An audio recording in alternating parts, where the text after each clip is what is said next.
Hola jóvenes, hoy vamos a ver los componentes de un robot. Es el tema 1.4.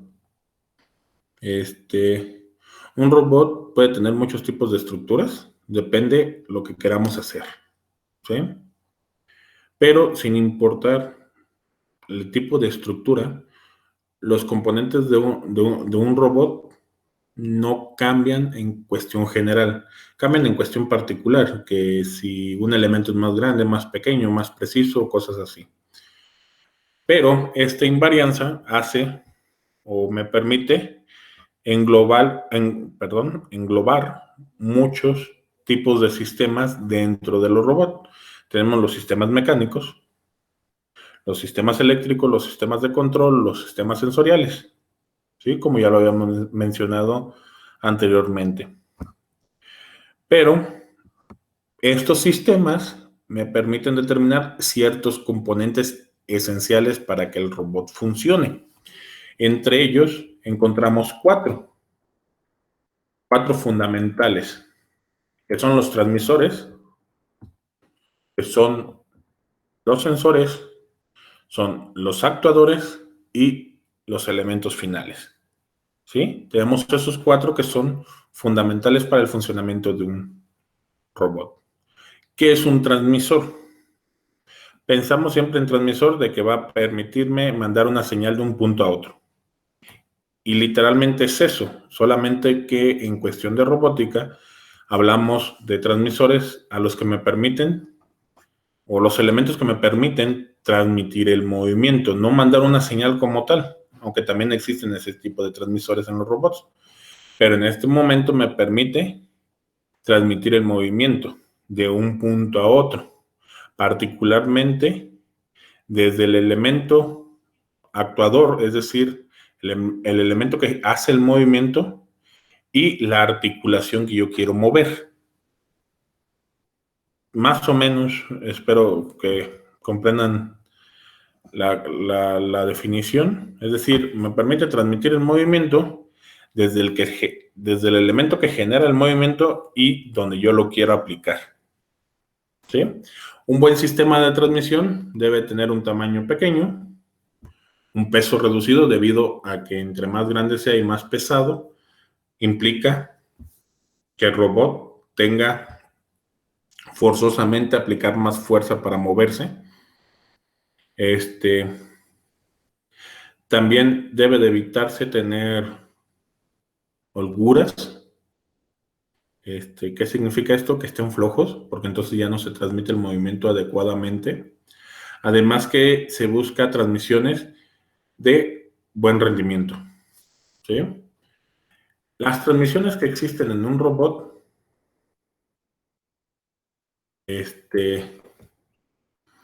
son como dice aquí, cadenas, correas, cables, enlaces rígidos, engranes, no sé, hay muchísimos, pero estas transmisiones se determinan de acuerdo al movimiento que se realice. Es decir, podemos tener movimiento circular y mandarlo a la otra posición como movimiento circular, o de movimiento circular a movimiento lineal, perdón, y de movimiento lineal a circular, ¿sí? Lo que llamamos transmisiones CC, perdón, la cambié de diapositiva, transmisión CC, CL o LC, ¿sí? Por ejemplo, vamos a suponer, la transmisión CC la podemos encontrar en engranes. Es decir, yo conecto a un motor, por ejemplo, un engrane, y le pongo otro. El motor gira y el engrane transmite el movimiento a otro engrane de manera circular. Aquí podemos ver las correas, las cadenas, en las bicicletas, por ejemplo. La ventaja de este tipo de transmisión es que me permite generar o transmitir pares altos, además de que puede soportar distancias largas. Uno de los inconvenientes, como lo sabemos cuando se utilizan engranes, que pueden quedar holguras. Como el engrane tiene que desplazarse sobre los huecos, a veces presentan ciertas holguras. Una transmisión CL, es decir, de circular a lineal, podemos verlo en un tornillo sin fin. Vean que el tornillo sin fin gira y tiene una especie de, como su nombre lo dice, un sinfín, y me permite el movimiento lineal. O lo podemos ver en una cremallera. Por ejemplo, en las de los carros, que yo giro y lo que hace es empezarse a mover o desplazarse linealmente. Esto me permite o me da la ventaja de no tener holguras, es decir, no presente esos movimientos sueltos, pero debido a que no presente esos movimientos sueltos, tiene más rozamiento, entonces el desgaste es mayor. Y por ejemplo, en una transmisión lineal circular, es más difícil verlas, pero hay un elemento que se llama paralelogramo articulado, o en la misma cremallera, pero mandando el movimiento desde la posición lineal. Les voy a poner algo así. Imagínense que fuera un motor lineal circular, y ven que los pistones explota y el pistón sube y baja en un motor de combustión interna, y al subir y bajar gracias al árbol de leva empieza a generar movimiento circular, ¿sí? En el caso de la lineal circular, también una ventaja es que no tiene tanta holgura como los engranes, pero el control es más difícil, ¿sí? Entonces debemos determinar cuál es la mejor para nuestro robot, de acuerdo a la aplicación que vayamos a dar.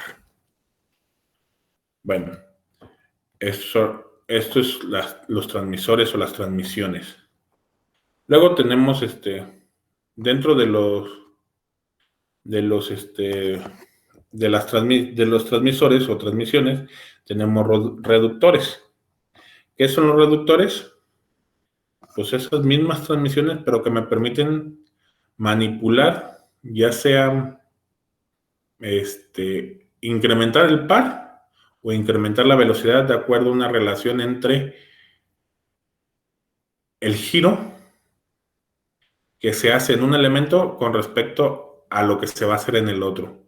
Particularmente esto lo vemos en los trenes de engrane. Ya ven que ponemos un engrane pequeño y junto a un engrane grande, como si metemos el movimiento sobre el engrane pequeño debería girar varias veces antes de que el engrane grande dé una vuelta. ¿Esto qué nos permite? Disminuir la velocidad, por lo tanto incrementar el torque. O igual al revés, ponemos un engrane grande y es el que movemos, y le ponemos un engrane pequeño, lo que va a hacer el engrane pequeño es moverse muy rápido, debido a que una vuelta del engrane grande va a generar muchas vueltas del engrane pequeño. Esto que me permite incrementar la velocidad, pero disminuir el par a la vez, ¿sí? El segundo elemento, o el segundo componente importante dentro de los robots, son los actuadores. Y como está aquí escrito, son los encargados de transformar una señal en un movimiento. Ese movimiento, gracias a las transmisiones que tenemos, mandarlo a las articulaciones, ¿sí? ¿Esto qué me permite? Bueno, me permite tener una mejor efectividad en los dispositivos, debido a que esos actuadores, de acuerdo a la aplicación que queramos hacer, pueden ser de diferentes tipos: neumáticos, hidráulicos, eléctricos, ¿sí? Por ejemplo, podemos tener pistones, podemos tener motores, entre otros casos, ¿no? Por ejemplo, los actuadores neumáticos son aquellos que utilizan el aire como energía, y hay diferentes tipos. Por ejemplo, un pistoncito de esos de los que están en las puertas que se cierran solas. Ya no sé si han visto los pistoncitos que tienen. Esos son neumáticos. Eso es lo que hace es, cuando lo estiras, toma aire y cuando lo cierras, comprime ese aire, por eso no se azota la puerta. Entonces, al momento de comprimir, como tiene un orificio de salida, el aire sale, pero no sale de golpe debido a que el orificio es pequeño. Entonces, empieza a cerrar la puerta lentamente. Es algo así el cilindro neumático. En esa cuestión, o en el ejemplo de la puerta, pues no son actuados. Son manuales completamente, pero hay automáticos. Asimismo, hay motores neumáticos, ¿sí? Que se mueven por presión de aire, nada más. En el caso de los hidráulicos, son similares a los neumáticos, pero utilizan fluidos. Puede ser agua, puede ser aceite, ¿sí? La ventaja de usar fluidos es que como el fluido es menos comprensible, perdón, que los líquidos, que los gases, perdón, es decir, el líquido se comprime menos pues que el gas, me permite generar una mayor fuerza, me da más torque. Y están los actuadores eléctricos, que son los más comunes, que ustedes conocen un montón de estos, que son los motores de corriente continua, o corriente directa, pues, los motores de corriente alterna, los servomotores, los motores a pasos, y un sinfín de ellos. De estos, pues ustedes conocen muchos, ¿sí? Y ya han trabajado con muchos de ellos. Ok. Estos son los actuadores, me permiten generar el movimiento que yo deseo en el robot. Luego tenemos el otro sistema, que es el de sensorización o los sensores. Sensores tenemos un montón en los robots, ¿sí? Podemos tener sensores, de manera general, dos tipos, internos y externos, ¿sí? Los internos son los que me permiten que el robot conozca su posición, a dónde se debe mover y todo eso, y los externos son los que me permiten que el robot mapee lo que tiene en el exterior para detectar objetos y no chocar con ellos u otras cosas. De estos pueden ser un montón, ustedes han usado un montón con Arduino. Por ejemplo, un sensor interno, podríamos decir que es un encoder o un tacómetro, los que me permiten, como está aquí en el dibujo, saber la posición real del giro del motor, para saber, por ejemplo, si yo quiero ir de un punto a otro, debo de decir, el motor debe de girar tantos grados. Con el tacómetro del encoder puedo saber, ¿sí?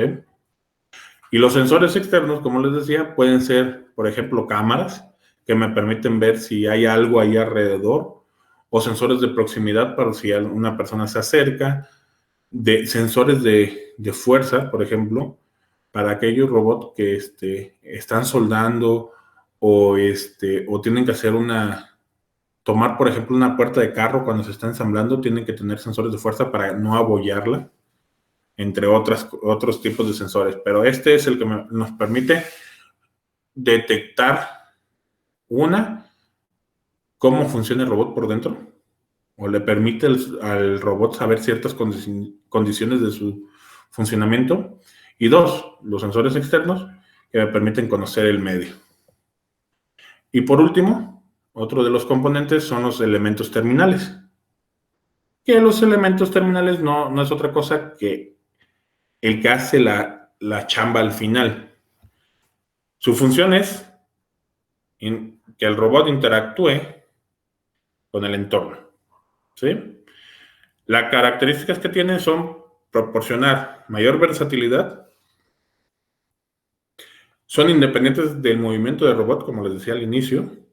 En un brazo robótico tenemos 6 grados de libertad, 3 para movimientos fuertes o rápidos y 3 para movimientos muy finos. Entonces es completamente independiente esa parte del elemento terminal.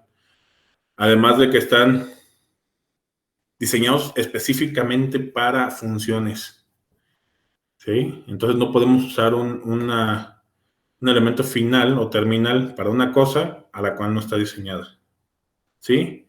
Se clasifican en dos tipos de manera general, de sujeción o de operación. De sujeción son las pinzas, las ventosas, electroimanes, etcétera. Y los de operación son aquellos que ya tienen una herramienta que me permite trabajar, como es un electrodo, o cortar, o pintar, es decir, que ya te trajeron una pistola de pintura, por ejemplo. Esto en general son los componentes de un robot.